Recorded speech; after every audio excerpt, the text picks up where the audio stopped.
शुभ प्रभात दोस्तों। कैसे हैं आप लोग? आशा करता हूँ आप लोग स्वस्थ होंगे, मस्त होंगे। फ्रेंड्स, आज हम एक व्यंग्य की कहानी पढ़ने जाएंगे। फ्रेंड्स, पढ़ने स्टार्ट करेंगे।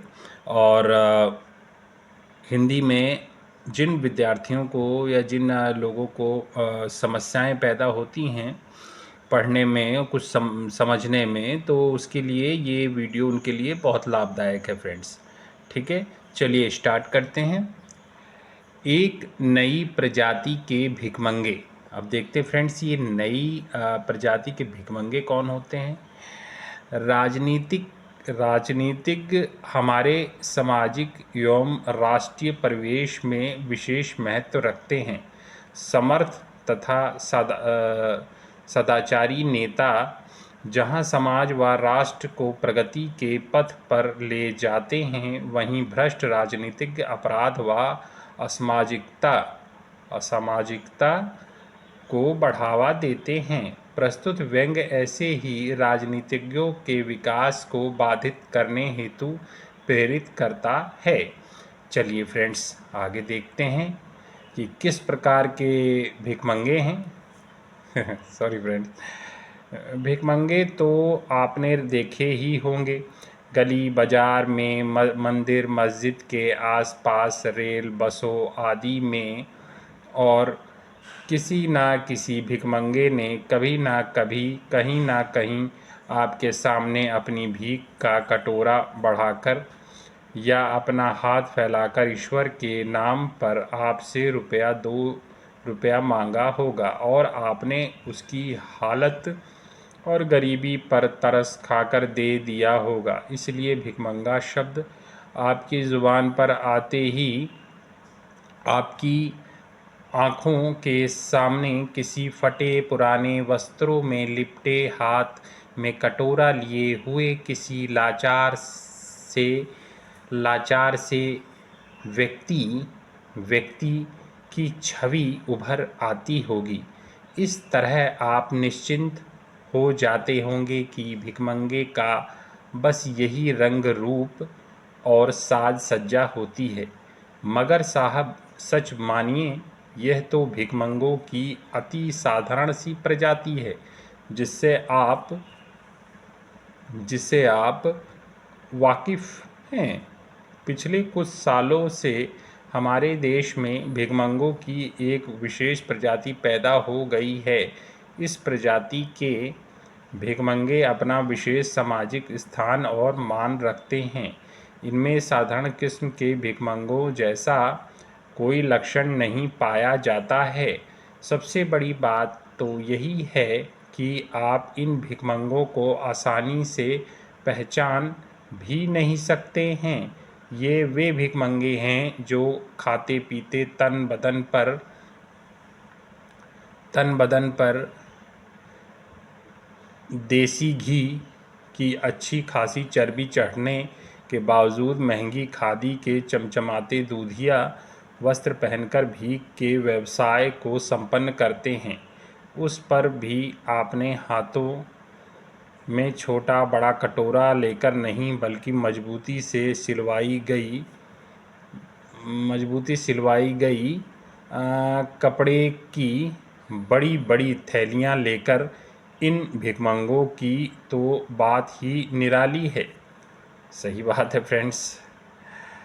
चलिए देखते हैं, ये मतवाले देश की साधारण जनता के और धनाढ्य लोगों के पास ही अपनी बड़ी बड़ी खाली थैलियां पहुंचाते हैं और उनमें ठूस ठूस कर फ्रेंड्स नोट भर के ही उन्हें वापस करते हैं। देखिए फ्रेंड्स, किस तरह की बात कवि ने कही है हमारे आज के राजनेताओं के बारे में। चलिए फ्रेंड्स, आगे देखते हैं। ये देखिए, ये हमारे राजनेता हैं और ये हम लोग हैं। फ्रेंड्स देखिए, इस चित्र में कितने अच्छी तरीके से दिखाया गया है। फ्रेंड्स, ये आजकल के जो कवि का कहना है फ्रेंड्स, ये आजकल के मॉडर्न भिखमंगे इनको कहा गया है।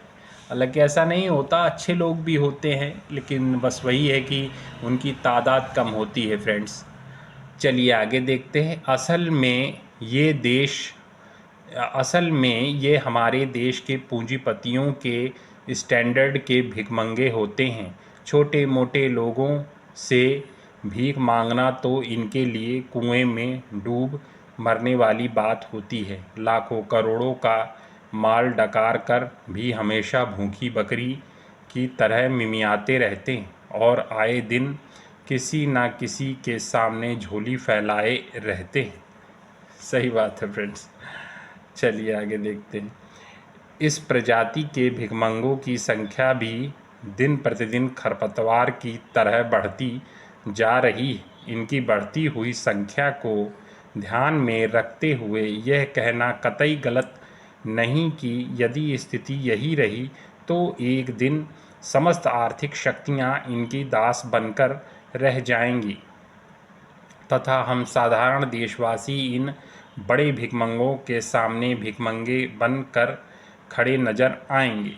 ठीक है फ्रेंड्स, चलिए आगे देखते हैं, क्योंकि वैसे भी जनता बहुत समझदार हो गई है फ्रेंड्स। खैर चाहे कुछ भी हो, किंतु होगा तो केवल तभी जब हम इस प्रजाति के भिखमंगों को खुलकर पनपने सॉरी फ्रेंड्स पनपने देंगे। हमारी सरकार ने भी इन भिखमंगों की प्रजाति के अनावश्यक विकास पर प्रतिबंध लगाने के प्रयास करने शुरू कर दिए हैं, क्योंकि हमारे देश में भीख लेना तथा देना दोनों कार्य गैरकानूनी है। बहुत से भिखमंगे कानून की चपेट में आ चुके हैं तथा कुछ आने वाले हैं। इस देश के नागरिक होने के नाते हमारा भी कर्तव्य बनता है कि हम ऐसे दबंग भिखमंगों को पनपने से रोकने के प्रयास करें, अन्यथा ये भिखमंगे हमें और हमारे समाज को भीख मांगने की प्रवृत्ति से मुक्त नहीं होने देंगे। कृष्ण कुमार तिलजाद। संदेश। इसका संदेश क्या है फ्रेंड्स? मतलब कहने का मतलब ये है कवि का कि इस पढ़ने के बाद इस